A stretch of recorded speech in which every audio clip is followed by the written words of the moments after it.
Andra pingsan. Tubuhnya terjatuh dan kejang. Darah keluar sedikit dari mulutnya. Wira panik, tapi kemudian bayangan hitam keluar dari tubuh Andra. Menggeliat seperti asap, lalu menghilang ke sudut atap, dan lenyap. Andra membuka matanya.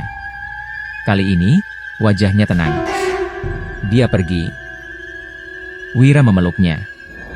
Jangan pernah tinggalin aku kayak gitu lagi, bro. Andra mengangguk, matanya berlinang. Kita belum selesai. Aku yakin, masih ada yang tersembunyi.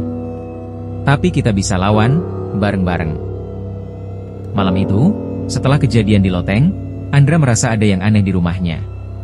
Walaupun roh inang sepertinya sudah pergi, ada suara-suara aneh yang mulai terdengar dari dalam dinding rumah tua itu. Suara gesekan, ketukan perlahan, seolah-olah ada sesuatu yang bersembunyi di baliknya. Andra duduk di ruang tamu, matanya terpejam, mencoba menenangkan pikiran. Mungkin aku terlalu lelah, gumamnya pada dirinya sendiri. Tapi suara itu, enggak bisa aku abaikan. Wira, yang masih tinggal bersamanya, mendengar ketukan itu juga.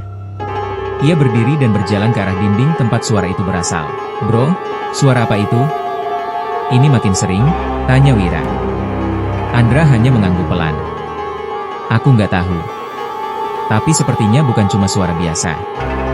Ada sesuatu di dalam sana. Mereka berdua memutuskan untuk menyelidiki. Mengambil palu dan pahat, mereka mulai memecahkan dinding di bagian yang terdengar aneh itu.